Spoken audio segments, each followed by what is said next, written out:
So this brings us to the main event this evening, the keynote by the Honorable Minister of State for External Affairs, Shri M.J. Akbar.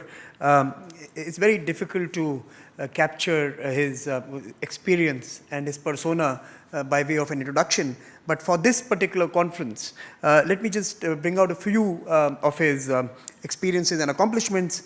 Besides being a distinguished writer, authoring several internationally acclaimed books, and being a very well-renowned, globally renowned journalist and editor, his body of work has addressed India's complex history and the interactions between faith and the definitions of nationalism. His contributions to contemporary debate have been widely acknowledged both in the subcontinent and overseas. In 2004, he was named as a member of the Forum of Islamic Scholars and Intellectuals set up by the Saudi Arabia's King Abdullah to draft a 10-year charter for Muslim nations at a special conference in Mecca.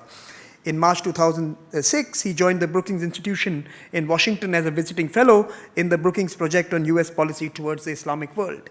He is perhaps the best placed speaker to shed some light on the Indian experience and his perspectives living in the subcontinent and seeing the turbulence that surrounds the adjoining regions. Sir, may we have you to deliver this keynote address this evening. Thank you very much. Sir.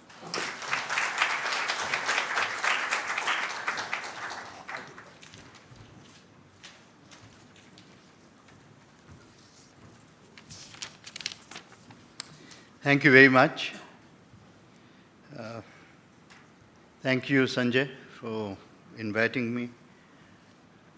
Baroness Susan Williams of Trafford, Old Trafford. Mentors of this conference, participants, friends. As a matter of general practice, I begin my thinking on any subject by examining each word carefully. The theme today is tackling insurgent ideologies. Insurgent, therefore, is the adjective. Insurgency is as old as history. I was taking a quick glance and discovered that the first recorded insurgency was actually in the second dynasty of the pharaohs in 2730 BC.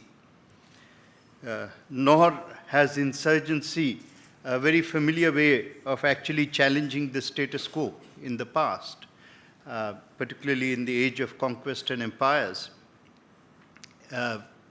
Avoided challenging the most famous kings and emperors. According to the Behistun inscription, no less than Darius was challenged by an insurgency.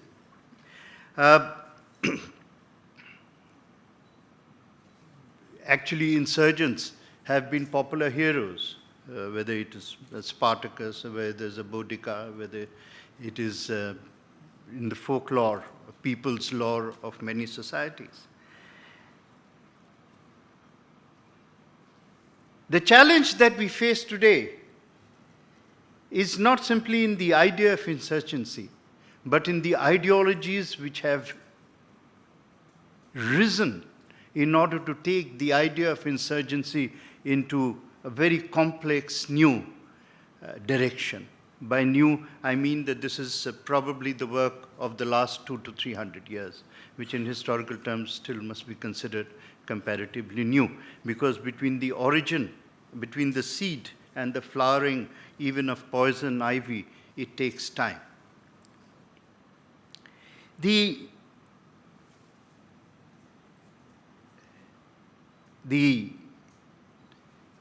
conflict, even within the history of Muslims, one of the biggest mistakes we make actually is in using a shorthand called Islamic. Islamic history. Islamic nations. Sometimes I really wish they were Islamic. We mustn't confuse the history of Muslims with the history of Islam. The history of Islam is the history of debates on its ideology, doctrines, principles, and precepts. The ideology of, the history of Muslims is the history of human beings, which is quite a different story.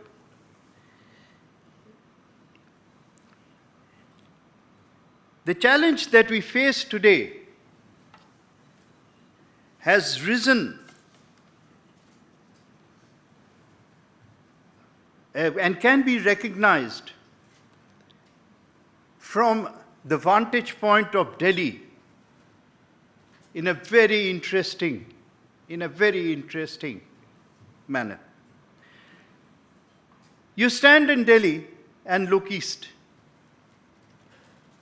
And if you look east in Delhi towards right up to Japan, what do you find? You find nations that have populations and demographics which are Muslim, which are Buddhist, which are Hindus, which are, actually there are more Muslims to the east of us than to the west of us, which speak a variety of languages. We have the largest collection of atheists known in history. They all live in China. We have Buddhist countries, as I said. We have Muslim countries. We have Hindu countries. We have Christian countries. To our east, there is not a single religion, apart from major religion, apart from Sikhism, which doesn't have a presence, a substantial presence to our east. And yet there is one thing in common. Even from Burma with its economy and its problems right up to Japan, that more or less, each nation is working towards a certain economic objective, a certain form of prosperity, and hopefully taking that prosperity down to the base of its economic pyramid, or attempting to.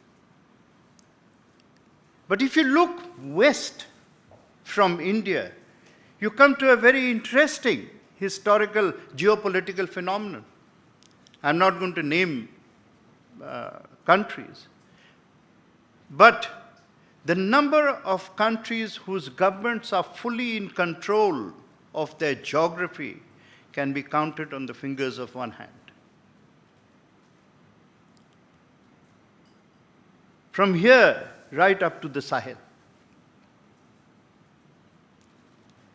Why this turbulence?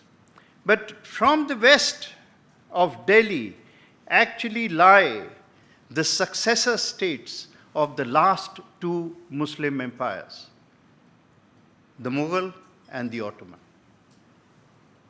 And most of the turbulence that we are seeing and its ideologies lies in the history of these successor states. Like all histories, it is complex, it's complicated, and certainly not capable of summation in the space of 20 minutes or 30 minutes. But broadly, to give the broad contours and parameters of this history, 100 years ago marked a very important phase in the history of all human beings. 100 years ago, the age of empire finally began to collapse.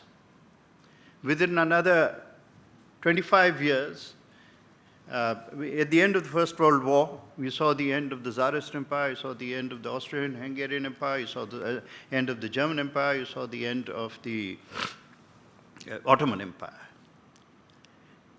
Before that, you had already seen the end of the Chinese Empire. Before that, you had seen the end of the Indian Empire, 1857, and in the period before that. So within a reasonably short space, a short time period, the whole structure of international geopolitics actually collapsed, imploded. What was going to replace it? Exactly 100 years ago, with the end of empire, we saw the beginning of something else right here in our country, Gandhi. Gandhi began the challenge to colonization. European colonization was not arguably, almost certainly, the most powerful creation of empires ever seen in history. The interesting thing about Gandhi's challenge was not only did he find the answer to a question which, a puzzle, a question which everybody had tried to answer for 300 years but couldn't, is how do you reverse European colonization? The interesting thing was that he found the answer to this European puzzle in an Indian idea. And the Indian idea was satyagraha. Satyagraha is not simply the search for truth. Satyagraha, far more importantly, is the search for justice. And the search for justice, because it was underpinned by mass mobilization and further underpinned by non-violence, it became the first great demonstration of democracy. And the power of democratic movements in shaping the history of the world. It was unprecedented. Nobody had ever thought that the power of armies could actually be challenged except by raising new armies and fresh armies. So that began actually the age of the democratization period. And when Gandhi went off in his dhoti and his single staff, the conventional wisdom in Delhi or in Calcutta was that, well, who does this man in a dhoti think he is? The British Empire is going to last for 400 years. It couldn't last for more than 40 after he began, because actually he was the herald of a change which was also unprecedented. The entering of democratization as a mass virtue, not as a class virtue. Even British democracy was largely impelled and fueled by the slow process of class. The European colonization began in India, European colonization ended in India. Once the Indian Raj had collapsed, colonization as an idea quickly crumbled everywhere else. But within the successor states of the Mughal, and that means Pakistan and to its west, the natural evolution from empire to democracy was not totally smooth. It was interrupted by another phenomenon.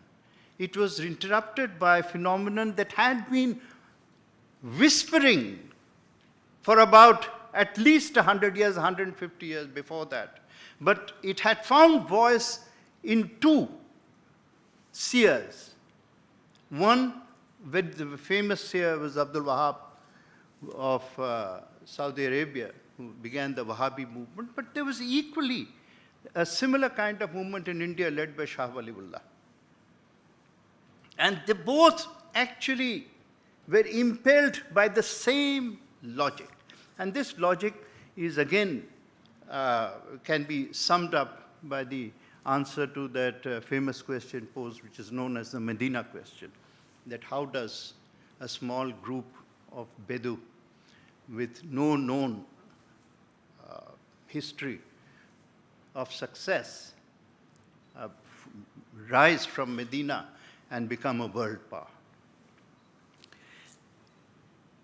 The basic tenet of this quote-unquote Islamist movement is that unless you return to the first principles of Islam, you will never find the success which has been such a major factor of the Muslim experience. This idea also borrows heavily from Ibn Khaldun. Ibn Khaldun, as you are, I'm sure everyone in this room is well aware, is the historian who gave the cyclical interpretation of history, that whereas non-Muslim history can be well defined by the given phrase, decline and fall. Decline and fall automatically assumes rise, decline, and fall. The Muslim experience is rise, decline, fall, and a fourth stage. The fourth stage is the stage of renewal. And this renewal can only come back if you go back to the ideology that began the process in any case. For me to suggest that there was a great deal of confusion in this thinking is perhaps now to state the obvious. But when you are in an age of depression, when in your age of self-perceived decline, when you are unable to get and recognize that actually the movement forward in human history is from the age of empire or khilafat into the age of democracy. And you cannot recognize either the transition and the need for that transition, then what I have used in a phrase or in an essay, the romance of regression becomes the most powerful motive that becomes the inspirational motive. Terrorism actually, in the name of faith, emerges out of a parallel reality, not the total reality. It is not the total reality of all the experience of the Muslims, because most Muslims want the same things as anyone else. They want democratic rights, they want democratic freedoms, they want But when motivated forces begin to create what I have called the false flag ideology, then the temptation to use the false flag by a number of vested interests becomes extremely strong and then leads to consequences which totally go out of control.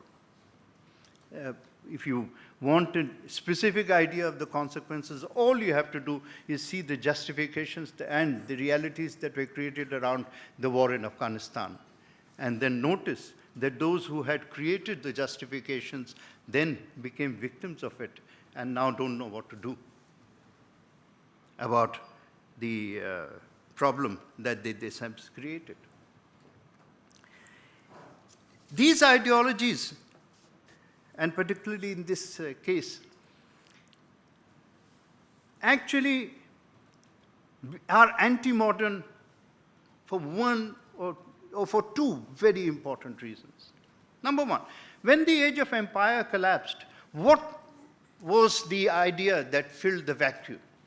The idea of a nation state that would be created not by the strength of elite armies, but by the will of the people.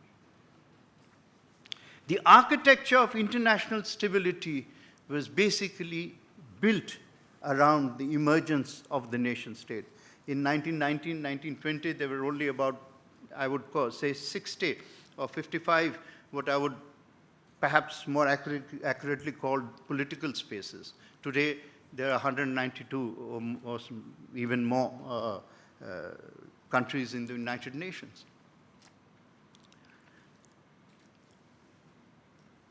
But those who believed that religion could be the basis of nationalism, or religion could be the basis of a new state,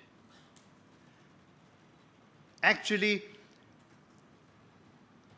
deny the logic of the nation state.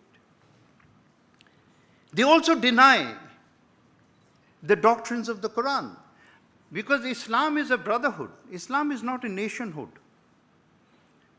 If Islam had been, basis of Islam had been sufficient as the basis for nations, why would there be 22 Arab countries today? They have religion in common. They have language in common. Language is a far more important basis for nations than religion. And yet, neither reality nor the argument could quite have the persuasive power that the romance of regression managed to get. But this ideology is not going to be defeated. You know, when we use terms like cross-border terrorism, we understand what it means. But those who believe in faith-based space do not understand the meaning of cross-border terrorism because they don't recognize borders. And it's not simply, I'm talking about the experience we have in South Asia. Sad and vehement and perfidious as it is. You look at the experience in the areas controlled by Daesh till recently. And they're still around. They haven't totally disappeared. You read, get the logbook of what is happening around the Boko Haram space. It's a large part of Africa. We often don't have a proper sense of how big Africa is and how much space is controlled by Boko Haram and its affiliates. So when they create a faith-based space, they actually challenge as I said, the nation state, and therefore they challenge the stability of the world order. And this is really, which is something that the world has to recognize through its, through the institutions it has created in the name of security and stability, including the United Nations. The problem with the United Nations Security Council, it was created in the name of security, but it doesn't recognize the nature of conflict. And particularly the nature of conflict that has overwhelmed us today. I've said this morning to the Baroness, ever since the Upanishads, ever since any philosophy was recorded in any part of the globe, the meaning of peace has always remained the same till today. It is the meaning of war that keeps changing. And the victors of the World War II don't actually recognize the nature of the conflict that we are finding. But this much, let me suggest and stress that if you want to challenge the ideology of terrorism and faith-based terrorism, then you have to, of course, fight it on the battlefield. That is obvious. All our security agencies of all the countries represented here are certainly doing their best to do that. But that is not going to be enough. You have to also win the argument in the mind. And in order to win the argument in the mind, you have to have clarity, and plus you have to have a dialectic. I'll give you an example for it. It won't be comprehensive, but it will be a suggestion. If all we can, I suppose, succeed in doing at any conference of this sort is to provoke you into thinking further after this conference is ended, then I suppose the conference can be considered successful. So let me give you a very simple example from just recent experience. I was there in Dushanbe, and in Dushanbe, in Tajikistan, we've for some reason forgotten the 1990s, which is a great mistake. And that's probably for another conference. in Dushanbe, they've just banned a party called the Islamic Rebirth Party. And when I was addressing this issue, I was very happy to argue. I said, yes, I agree completely. I agree completely with the ban on the Islamic Rebirth Party. And I do so as a practicing Muslim and as a believing Muslim. As a believing Muslim, I believe in the birth of Islam, not in the rebirth of Islam. Because the birth of Islam is from Allah, and the rebirth of Islam is the work of men. Indeed, if it was the work of women, it wouldn't be that bad.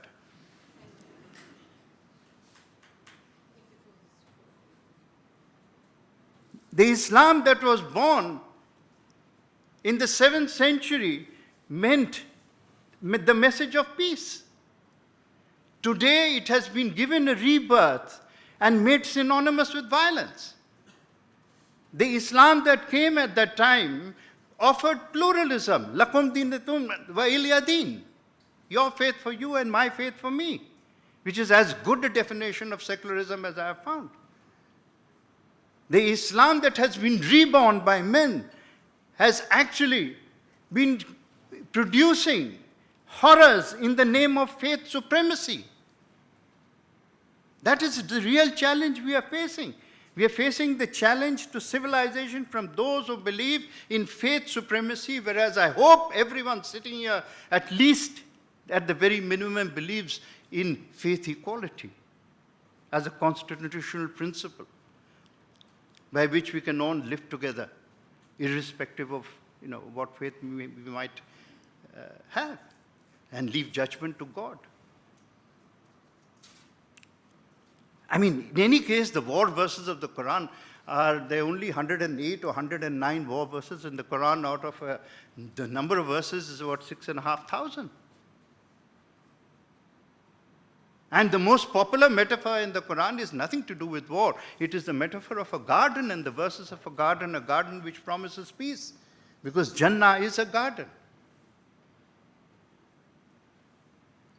But we have to find the language, the facts, and the argument with which to shape. And we also have to find the economy which believes in equity. We cannot have an economy which believes in basically inequity, or wealth creation to a tiny minority, and hope that the poor will always be understanding. In fact, in our country, we have had the fortune or misfortune of facing both the most, widespread insurgencies of the 20th century. And one was the insurgency of violent communism, which was started with the Telangana movement in the 1940s and continued into the havoc that I faced when I was in college in the 1960s and 70s in Calcutta, which was the Naxalite movement. Interestingly, both these isms believed in internationalism. Right? And the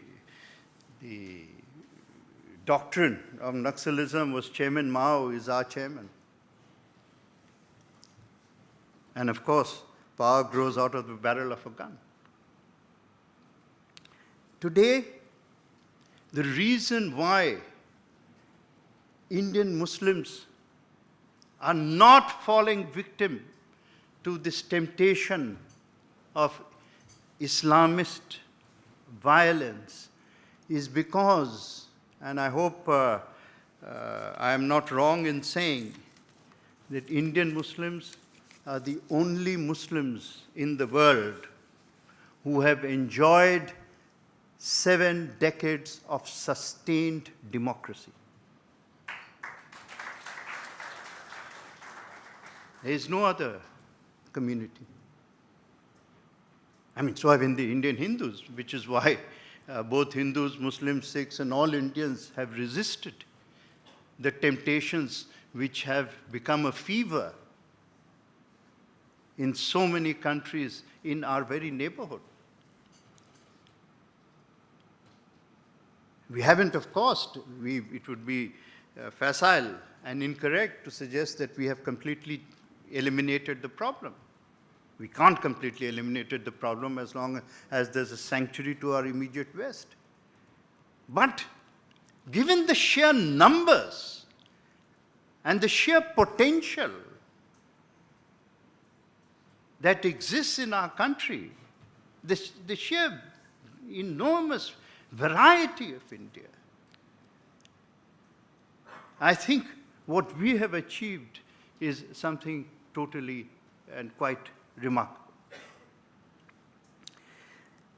The power of 4 ideas, which I consider to be the 4 basic foundational pillars of modernity, I think is going to be one substantial answer to the ideology of terrorism.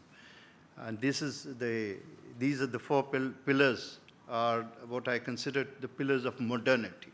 Modernity is, of course, a much used word, but nobody takes the second step of trying to define what it precisely means. And let's be one thing very clear. Modernity is nothing to do with the clothes you wear, or indeed the clothes you don't wear. Modernity has 4 basic requirements, and I'm sure this will be the theme of the 21st century in human history. Number one, democracy. Democracy, not simply the right to vote once in 5 years, but democracy in spirit, in activity, in daily life. The freedom to say what you want to say. Actually, it's very easy. I'm sure I'm going to step straight into the danger of being misquoted. But why not take the risk? Come on. It's a free evening. Democracy is not simply the right to talk sense. Democracy also includes the right occasionally to talk nonsense.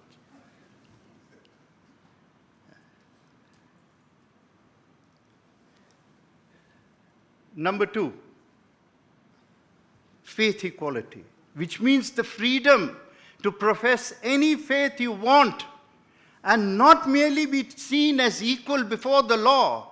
That is easy. But to be seen as equal in social practice.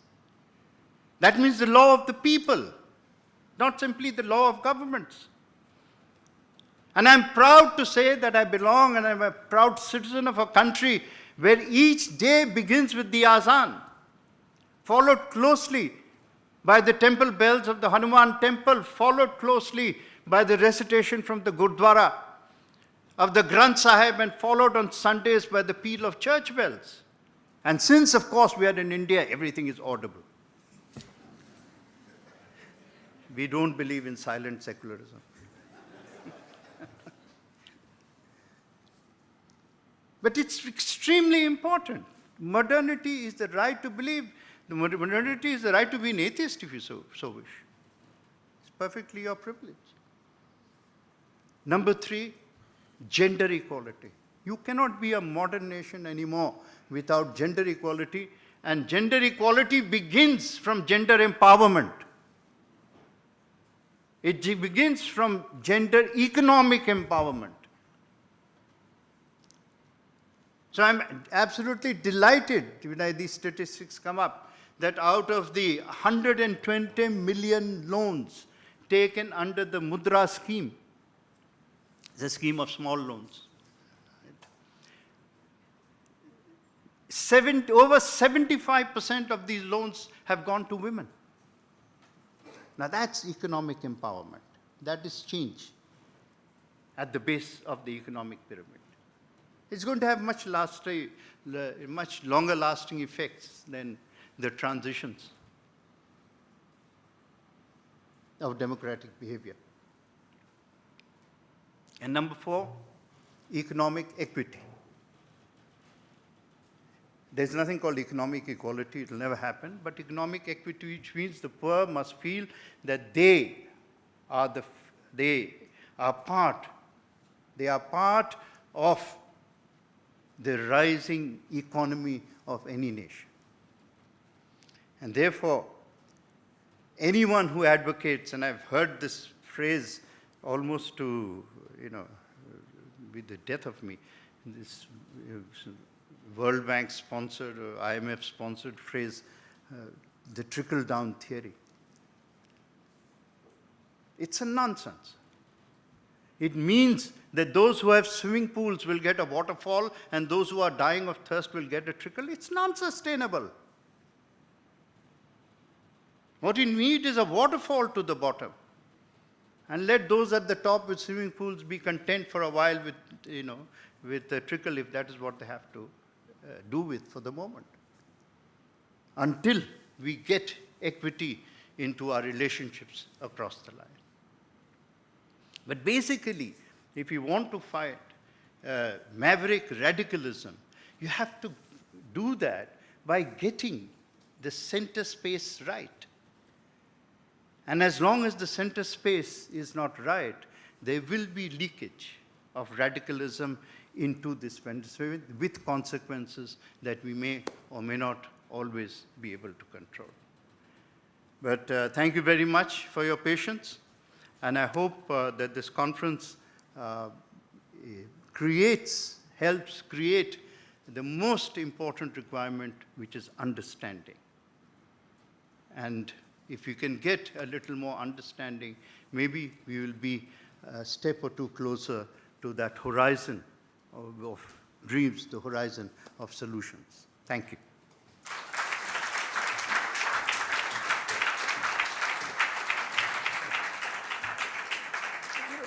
It's extremely difficult to, in a sense, capture the essence of this masterclass on this key issue that we are discussing today. But sir, you have given us a very simple task of discovering the dialectics to contest the battle of ideas, of finding a equity in our economic frameworks that includes and gives the belief that everyone can be part of the main transformations that are taking place today. You have also spoken on a very crucial question, gender and the role the women can play to rebirth many of our fundamental notions around social aggregations. And of course, the key question of the nation state, modernity, and the 4 pillars that you outlined within that. I think you also mentioned 2 very interesting points. One was faith-based space sees no borders, nor does technology and media anymore. And I think that interplay is something we also have to respond to as communities. What do we do when both of them aggregate together? And the romance of regression and the exaggeration of deviance in today's times, how do we respond to that particular challenge?